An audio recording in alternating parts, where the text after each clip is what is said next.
তো আপনারা আজকের এই হালি শহরের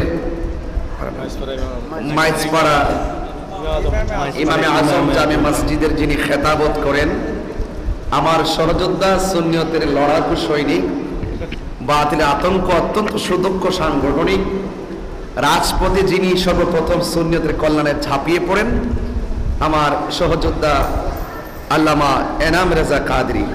আলহামদুলিল্লাহ পড়েন।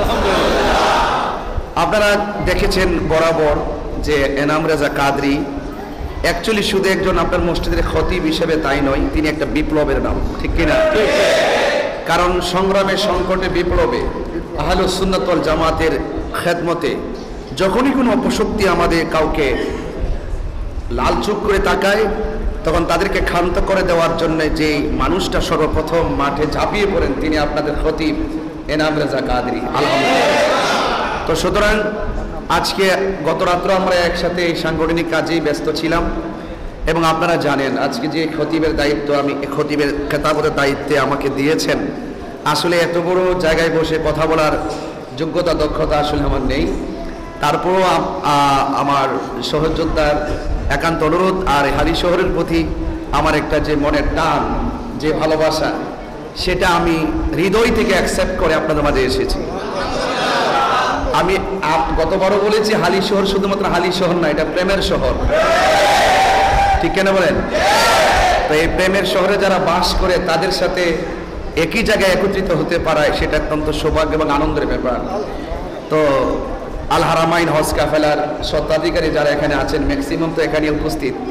আমি সেই ইমানি যে দায়িত্ববোধের জায়গা থেকে আপনারা প্রতি বছর জিয়ারাতে যান, আমি আপনাদের উত্তরোত্তর উন্নয়ন কামনা করছি।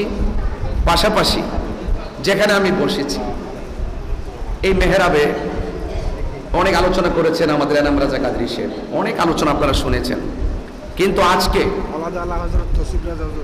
এখানে আলা হযরতের আওলাদ তাওসিফ রেজা কাদরি হুজুর মুহাম্মদ রাসূলুল্লাহ আলী হুজুর তিনি তাশরীফ এনেছেন, আমাদের মাসলাকের শীর্ষের তাজ। আলহামদুলিল্লাহ বলেন না? তো এই খেতাবতের দায়িত্বে এই জায়গায় অনেকে এসে কথা বলেছেন, কিন্তু আজকে আমিও কিছু কথা বলবো। কথা বলার শুরুতে আমি আপনাদেরকে স্মরণ করে দিচ্ছি যে এই মেহরাবে পুবাইলের জমিনে গাজীপুর আমার এক ভাই গত জুমায় খেতাবতের দায়িত্ব পালন করেছিল, কিন্তু একটি সপ্তাহ হয়ে গেল হায়েনার দলগুলো তাকে নির্মমভাবে মিথ্যা অভিযোগ দিয়ে তাকে শহীদ করে দিয়েছে। তা আমরা গভীর শ্রদ্ধার সাথে তার শাহাদাতের রক্তকে স্মরণ করছি, কারণ শহীদের রক্ত কখনো বৃথা যায় না। তো আমি এই মেহরাব থেকে আমার শহীদ রইসউদ্দিন রহমতুল্লাহ আলাই তার জন্য প্রাণ ভরে দোয়া করছি। হালি শহরের মানুষ আপনারা সবাই দোয়া করছেন এবং সবাই দোয়া করবেন, আল্লাহ পাক যেন তার মাকান থেকে জান্নাতুল ফেরদৌসের আলা মাকান দান করবেন। পাশাপাশি আমি এটাও লক্ষ্য করেছি যে আমার রইসউদ্দিনকে যারা মিথ্যা অভিযোগ দিয়ে শহীদ করেছে, সারা বাংলাদেশে এত আন্দোলন হওয়ার পরও প্রশাসন তার খুনিদের বিরুদ্ধে মামলা নিচ্ছেন না।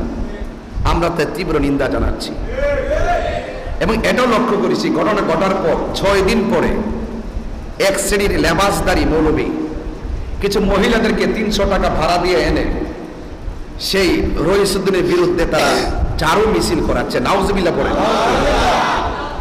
একজন খতিব হিসাবে এই ঘৃণ্যতম আচরণ আমি লজ্জিত। তার যেইভাবে 6 দিন পরে তারা মাঠে নামলো, এটারই প্রমাণ হয় সেটা দুর্বিসন্ধির ষড়যন্ত্রমূলক। তো এই জন্য আমরা যারা এখানে এসেছি, আমরা আজকে তীব্র প্রতিবাদ জানিয়ে যতক্ষণ পর্যন্ত রইসউদ্দিনের হত্যাকারীদেরকে আইনের আওতায় না আনবে, ততক্ষণ আমরা আহলুস সুন্নাত ওয়াল জামাত যারা আছি আমরা রাজপথে দুর্বার আন্দোলন গড়ে তুলব। আমরা প্রশাসনের বিরুদ্ধে না, আমরা প্রশাসনের বিরুদ্ধে না। আমরা মনে করছি পুবাইলের প্রশাসন হয়তো সেখানে আধিপত্যবাদের বিস্তার আছে, তাদেরকে ভয় পেয়ে হয়তো মামলা নিচ্ছে না। তো আমি মনে করব ঊর্ধ্বতন কর্মকর্তা যারা আছেন তাদের নির্দেশে হলো ওই আসামিদেরকে গ্রেফতার করতে হবে, ঠিক কিনা? তো এই জন্য সকল ইমামদের উচিত, সকল সুন্নি জনতার উচিত আমরা তার তীব্র নিন্দা জানানো এবং প্রতিবাদ করা।